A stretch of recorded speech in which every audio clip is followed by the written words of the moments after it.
সাদুল্লাপুরে প্রেমঘটিত মারামারির ঘটনায় মিথ্যে মামলা ও সংবাদ সম্মেলনের প্রতিবাদে সংবাদ সম্মেলন।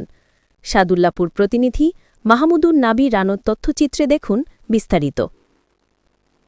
গাইবান্ধায় সাদুল্লাপুরে এক মেয়ের একাধিক প্রেমিকের মাঝে প্রেমঘটিত বিষয় মারামারির ঘটনায় পূর্বশত্রুতার জেরে পূর্ব দামোদরপুর গ্রামের রঞ্জু ও তার ভাইদের নামে মিথ্যে তথ্য উপস্থাপন করে মামলায় আসামি করা ও সংবাদ সম্মেলন করার প্রতিবাদে সংবাদ সম্মেলন করেছে ভুক্তভোগীর পরিবার।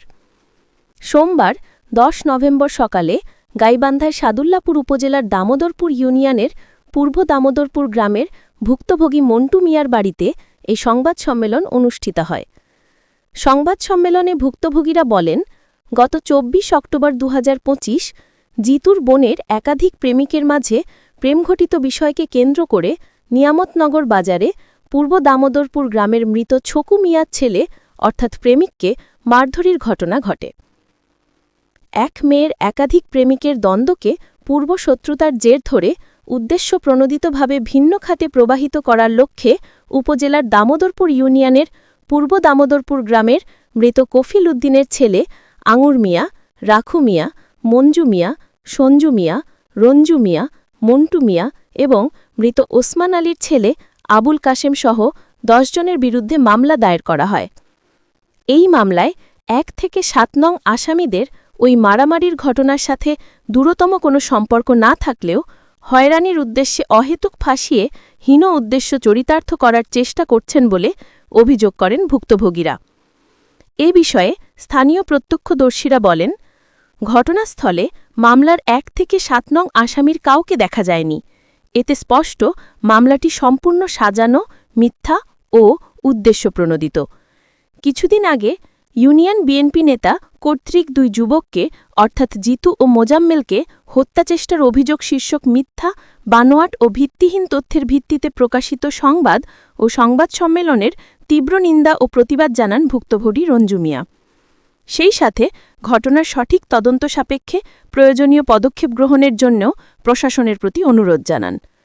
এদিকে মিথ্যে মামলার আরেক আসামি আবুল কাশেম বলেন, প্রেমের ঘটনা নিয়ে এক মেয়ের ২ প্রেমিকের মাঝে কোথায় কখন মারামারি হয়েছে তা তিনি মোটেই জানেন না। তারপরও সেই ঘটনাকে কেন্দ্র করে পূর্বশত্রুতার জের ধরে আবুল কাশেমকে ওই মামলার আসামি করা হয়েছে। ষড়যন্ত্রকারীরা একের পর এক তাকে এভাবে হয়রানি করে আসছে বলে জানান তিনি। শেষে এই চক্রান্তকারীদের হয়রানিমূলক মামলা থেকে অব্যাহতি চেয়ে চক্রান্তকারীদের দৃষ্টান্তমূলক শাস্তির দাবি জানান ভুক্তভোগীরা।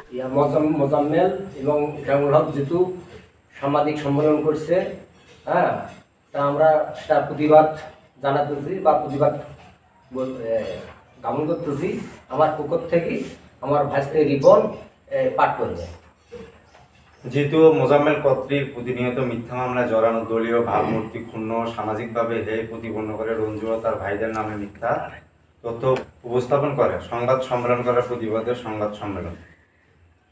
সম্প্রতি বিভিন্ন পত্রিকা, অনলাইন নিউজ পোর্টাল ও সামাজিক যোগাযোগ মাধ্যমে সাদুল্লাপুরে বাবা হত্যা মামলা তুলে নিতে বাদী ছেলেকে পিটিয়ে জখম বিএনপি নেতাসহ ১০ জনের বিরুদ্ধে মামলার শিরোনামে প্রকাশিত সংবাদ। এভাবে জিতু ও মোজাম্মেল কর্তৃক প্রতিনিয়ত মিথ্যা মামলায় জড়ানো দলীয় ভাবমূর্তি ক্ষুণ্ণ সামাজিকভাবে হেয় প্রতিপন্ন করে রঞ্জু ও তার ভাইদের নামে মিথ্যা তথ্য উপস্থাপন করে সংবাদ সম্মেলন করার প্রতিবাদে আজকের এই সংবাদ সম্মেলন। সাদুল্লাপুর গাইবান্ধা ১০ নভেম্বর ২০২৫ তারিখ পূর্ব দামোদরপুরে আয়োজিত সংবাদ সম্মেলনের ভুক্তভোগী সকল ভাইদের পক্ষে বক্তব্য পাঠ করছি। জিতু ও মোজাম্মেল মূলত পর সম্পদ লোভী প্রতারক। তারা অনৈতিক উপায়ে ফাঁদে ফেলে আমাদের নিকট থেকে অর্থ আদায় করতে না পেরে একের পর এক মিথ্যা মামলায় জড়িয়ে আমাদেরকে নিয়মিত হয়রানি করে আসছে। গত ২৪ অক্টোবর ২০২৫ তারিখে জিতুর বোনের একাধিক প্রেমিকের প্রেম ঘটিত বিষয়কে কেন্দ্র করে নিয়ামতনগর বাজারে মোজাম্মেলকে মারধরের ঘটনায় সংগঠিত দ্বন্দ্বে আঙ্গুর মিয়া, রাখু মিয়া, মঞ্জু মিয়া, সঞ্জু মিয়া ও মন্টু মিয়া সহ রঞ্জু সহ ১০ জনের বিরুদ্ধে মিথ্যা মামলা করা হয়েছে। অথচ স্থানীয় প্রত্যক্ষদর্শীরা বলেছেন, ঘটনাস্থলে মামলার এ সকল আসামির কাউকে দেখা যায়নি। এতে স্পষ্ট মামলাটি সম্পূর্ণ সাজানো ও মিথ্যা। একই কায়দায় ২০২১ সালে ছকু হত্যা মামলাটিও সাজানো হয়েছিল। ওই মামলার বাদী মোজাম্মেল হকের বিরুদ্ধে স্কুল ছাত্রী অপহরণের মামলা রয়েছে। সেই দায়ে এড়াতে এবং এই জিতু ও মোজাম্মেল চাঁদা আদায়ের উদ্দেশ্যে ঢাকায় রিকশা চালানো অবস্থায় ছকু মিয়ার স্বাভাবিক মৃত্যুকে নিয়ে ষড়যন্ত্র করে আমাদের বিরুদ্ধে হত্যা মামলা দায়ের করেন। উক্ত মামলার ময়না তদন্ত সহ পুলিশ, ডিবি ও বিবিআই সহ বিভিন্ন সংস্থার তদন্ত কোনো সত্যতা মেলেনি। প্রতিবেদনে ছবি মিয়ার মৃত্যু স্বাভাবিক বলা হয়েছে। বর্তমানে মামলাটি আদালতে বিচারাধীন। আশা করছি খুবই দ্রুত মামলাটি নিষ্পত্তি হবে। এছাড়াও ইউনিয়ন বিএনপি নেতা কর্তৃক 2 যুবককে অর্থাৎ জিতু ও মোজাম্মেলকে হত্যা চেষ্টার অভিযোগ শীর্ষ সংবাদ সম্মেলনে আমাদের নামে নানা ধরনের ভিত্তিহীন মন গড়া ভুল তথ্য উপস্থাপন করে সংবাদ সম্মেলন করে। তাদের উপস্থাপিত অভিযোগগুলোর সাথে আমাদের কোনো সম্পৃক্ততা নেই। দীর্ঘদিন ধরে আমি বিএনপির রাজনীতির সঙ্গে জড়িত, কিন্তু প্রতিপক্ষ রাজনৈতিক গোষ্ঠীর সাথে জিতু ও মোজাম্মেল আঘাত করে কৌশলগতভাবে আমাদের নাম জড়িয়ে মিথ্যা মামলা ও অপপ্রচার চালাচ্ছে, যা আমাদের সামাজিক ও রাজনৈতিক সুনাম ক্ষুণ্ণের চেষ্টা। আমরা এ সকল মিথ্যা বানোয়াট ভিত্তিহীন তথ্যের বিষয়ে প্রকাশিত সংবাদ ও তাদের সংবাদ সম্মেলনে তীব্র নিন্দা প্রতিবাদ জানাচ্ছি। সেই সাথে প্রশাসনের প্রতি অনুরোধ জানাবো সঠিক তদন্ত সাপেক্ষে প্রয়োজনীয় পদক্ষেপ গ্রহণের। ধন্যবাদ সবাইকে। নিউজ ডেস্ক, সারা বাংলা সংবাদ, ঢাকা।